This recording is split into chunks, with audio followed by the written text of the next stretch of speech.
Saúdo a igreja com a graça e a paz de nosso Senhor e Salvador Jesus Cristo. Amém? Amém. Queria convidá-los a juntos nós abrimos as nossas Bíblias hoje no livro profético de Abacuque, no último capítulo, que é o capítulo 3. Abacuque, capítulo 3, do versículo 17 até o versículo, a primeira parte do versículo 19. Abacuque 3, 17 a 19. Todos acharam? Amém. Alguns ainda estão procurando.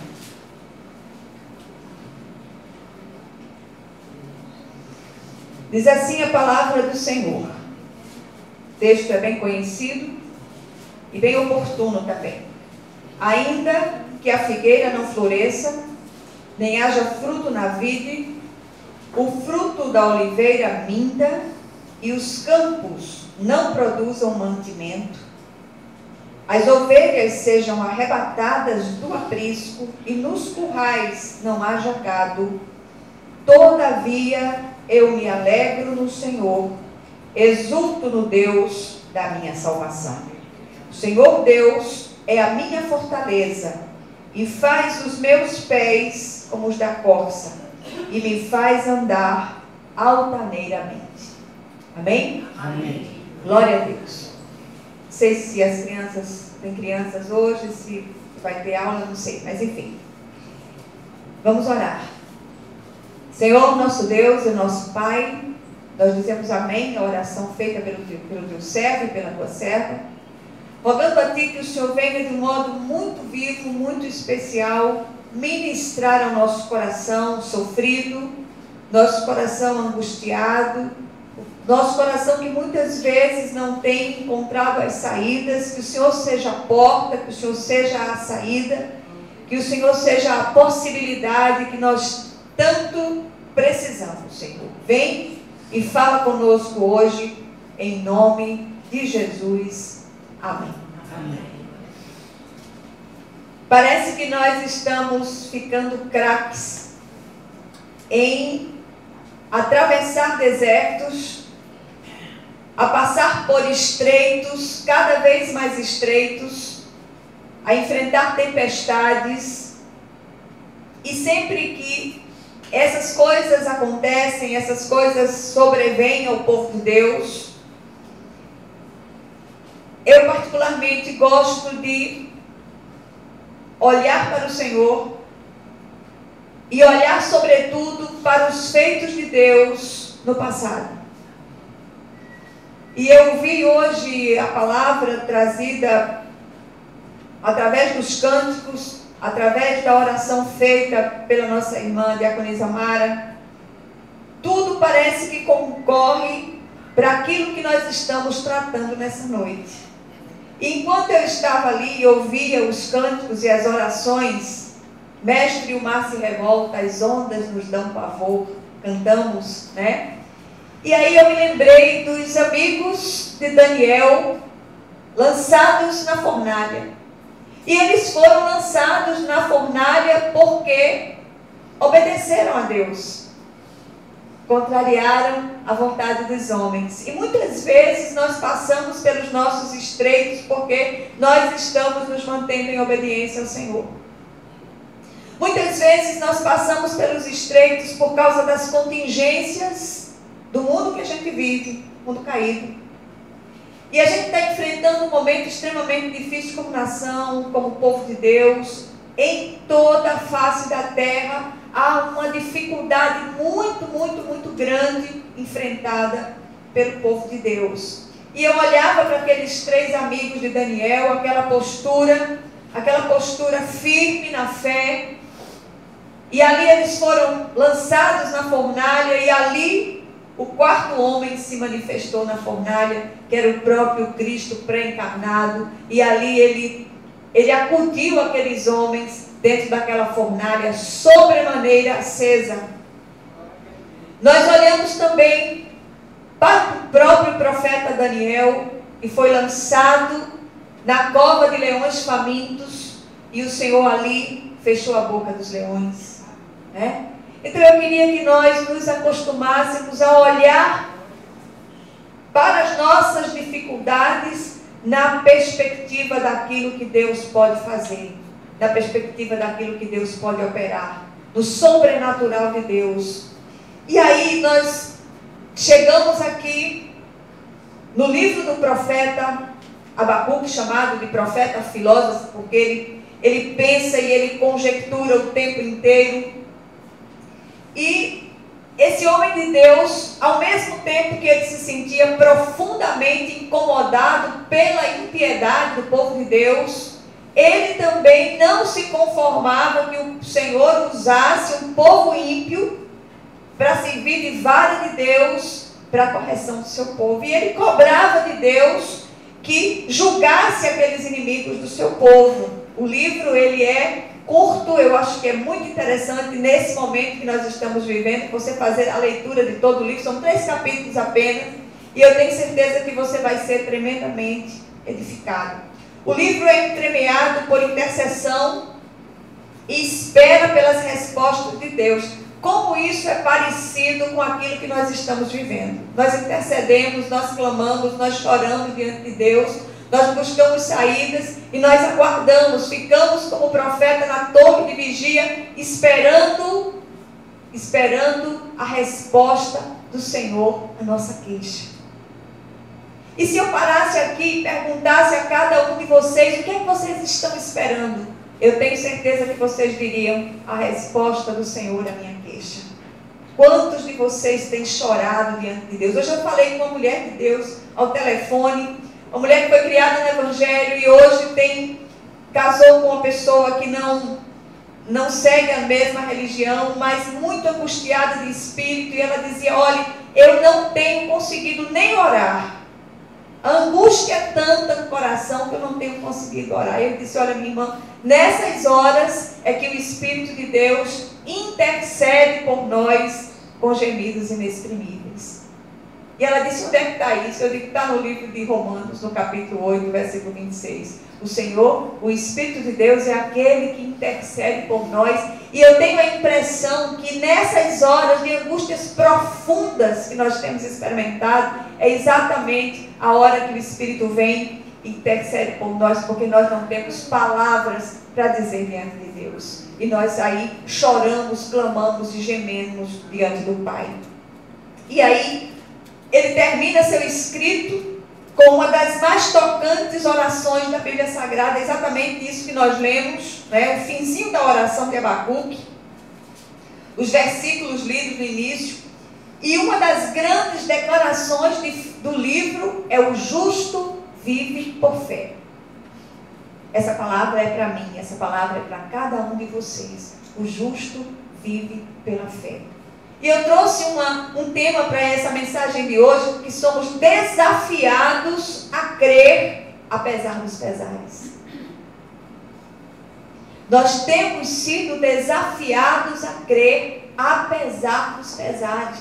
Às vezes nós oramos, nós clamamos, nós choramos diante de Deus e a resposta parece que não vem, parece que o céu é de bronze e nós não temos resposta às nossas orações, mas a resposta vem. E a gente tem aprendido da parte do Senhor que quando o Senhor silencia, é tempo de grandes preparações.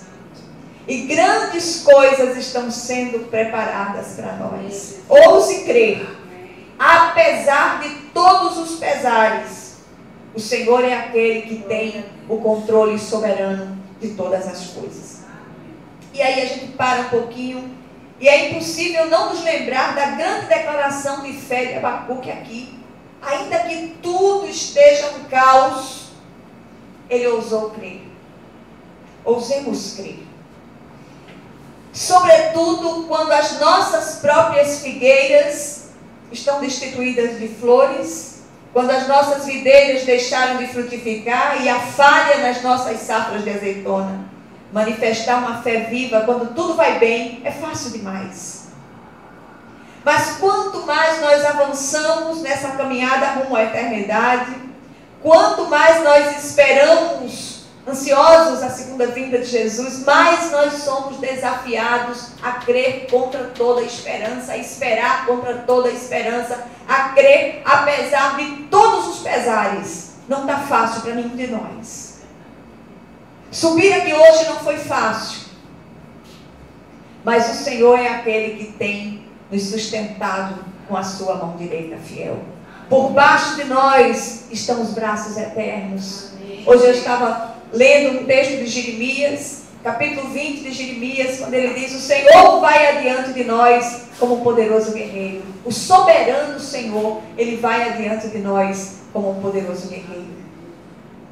O Senhor, ele disse: olha, no mundo passais por aflições, mas tem bom ânimo, eu venci o mundo.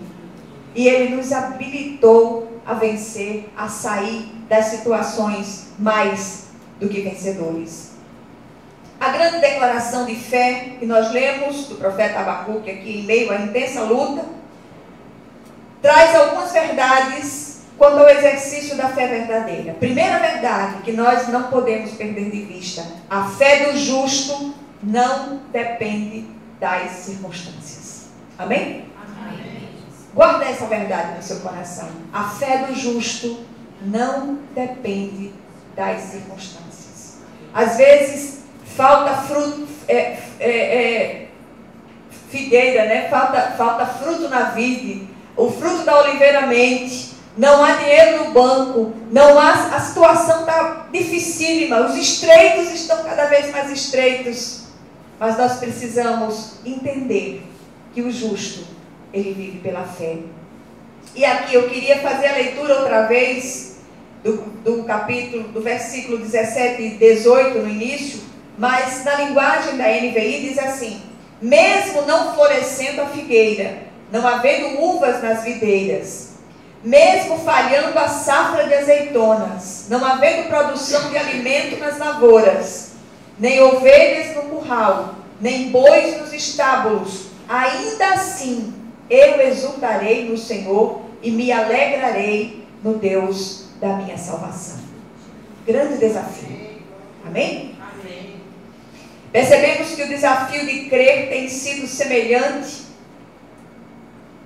àquele tipo de jogo que vai passando de uma etapa mais difícil para outra mais difícil ainda. As coisas têm sido tão intensificadas, as dificuldades têm sido tão intensificadas, que nós olhamos muitas vezes dizendo: Senhor, eu não vou aguentar. Tem misericórdia de mim, ó Deus, tem misericórdia. Percebemos que esse desafio tem sido cada dia mais requerido de nós. Onde nós buscamos forças para isso? No Senhor, que fez os céus e a terra. Os pesares têm se tornado praticamente insuportáveis, mas apesar deles, Deus não perdeu o controle, embora as nossas forças tendam a se esvair. As minhas mesmo, só a graça de Jesus. E às vezes a gente tende a achar: não, aquele ali, o pastor, a pastora, aquele que está na liderança do trabalho, aquele homem é forte, aquela mulher é forte, eu sou forte feito um prego na areia. Minha força vem do Senhor. Agora eu sirvo ao Deus que é o forte dos fortes. Isso aí faz toda a diferença. A gente não está aqui para dizer: ó, sou tal, sou a tal. Ninguém é o tal. Não há super crentes. Há um super Deus. E é dele que nós dependemos e é nele que nós confiamos o tempo inteiro. Do contrário, a gente não aguenta. A fé do tipo ainda que é requerida de nós a todo momento. O profeta nos ensina a avançar, a despeito de tudo e de todos. A tristeza nos paralisa, o medo nos faz retroceder, mas Abacuque crê no Deus da sua salvação e se alegra nele. Abacuque não era melhor nem pior do que nós. Somos seres humanos, pequenos, limitados, vasos de barro, sujeitos às mesmas fraquezas. Mas dependamos do Senhor. Busquemos o Senhor de todo o nosso coração. Ele diz: buscar e viver. Né? Nós precisamos buscar o Senhor enquanto se pode achar. Né? Invocá-lo enquanto Ele está perto. Nós não podemos perder isso de vista. A segunda verdade do texto é que a força para continuar crendo, apesar dos pesares, vem do soberano Senhor. Versículo 19, parte A, diz assim, na versão da NVI: o Senhor soberano é a minha força. Olha que declaração tremenda desse profeta de Deus. O Senhor Todo-Poderoso, o soberano Senhor, é a minha força, é a sua força. Não busque força em seres humanos, não busque força em circunstâncias, não busque força no seu braço de carne, busque força no Senhor que fez os céus e a terra. Só Ele pode nos sustentar, só Ele pode nos fazer seguir adiante. E aí, onde ou quem o profeta buscava forças para seguir em frente? E ele mesmo responde: o Senhor soberano é a minha força. Olha aqui a grande estratégia de vitória: confiar no nosso soberano Senhor. Dele vem o socorro do profeta e vem o nosso também. A nossa fé não pode ser árida, ela precisa ser relacional. Do contrário, não sobreviveremos às lutas nas quais estamos inevitavelmente engajados. Ninguém nos convocou, ninguém fez um convite para que a gente se alistasse. Nós fomos alistados, já estamos arregimentados, engajados no exército do Senhor. É luta, meus amados. Não tem outra coisa para dizer a vocês. Se eu disser diferente, eu vou estar mentindo. Subir aqui para estar mentindo na presença de Deus. Está repreendido em nome de Jesus.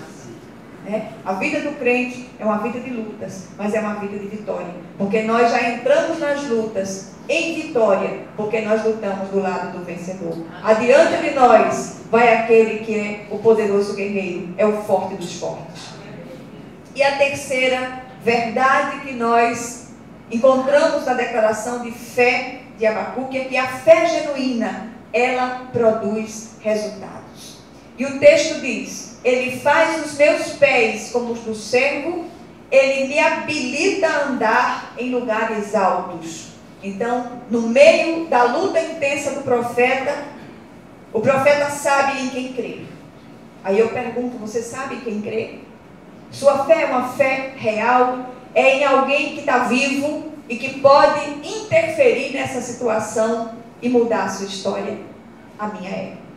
Ele sabe que o Senhor reina sobre tudo e todos. Nada vem como obra do acaso. Esse controle soberano, ele não falha. Qual o resultado dessa confiança irrestrita do profeta no soberano Senhor? O texto diz: ele faz os meus pés como os do servo. Ele me habilita a andar em lugares altos. Os servos ou corças são animais das alturas. Eles bebem nas altas fontes. Eles se abrigam nas alturas das rochas. Seus pés são treinados para subir por lugares íngremes. Assim são os pés daquele que anda em fé e fidelidade. Serão do mesmo modo habilitados para as alturas. Você foi habilitado para as alturas. Você foi habilitado para beber nas altas fontes do Senhor. Você foi habilitado a se refugiar no alto refúgio que é o próprio Senhor. O Senhor é a nossa rocha eterna. É lá que nós precisamos nos refugiar na hora da dificuldade, na hora da dor, na hora da agonia. Há muitos servos passando por momentos extremamente difíceis. Todos estamos num certo grau passando, mas confiemos no Senhor que fez os céus e a terra. O que é que essa pequena meditação de hoje traz para nós? O que é que nos ensina no meio das nossas lutas? Primeiro, o justo vive pela fé. Aliás, esta é a grande declaração do livro. Somos desafiados a crer, apesar de todos os pesares. Amém? Amém. Em segundo lugar, a nossa força para crer vem do soberano Senhor, autor e consumador da nossa fé. Confia nele. Terceiro lugar, fé genuína produz resultados sobrenaturais. Subimos nas alturas, nos escondemos nas alturas das rochas, e é lá que nós bebemos nas fontes eternas, que é o próprio Senhor. Confia nisso. E por último, permaneçamos firmes, sem vacilar, pois quem fez a promessa é fiel e não vai falhar. Amém? Amém. Vamos orar. Louvado seja teu nome, Senhor.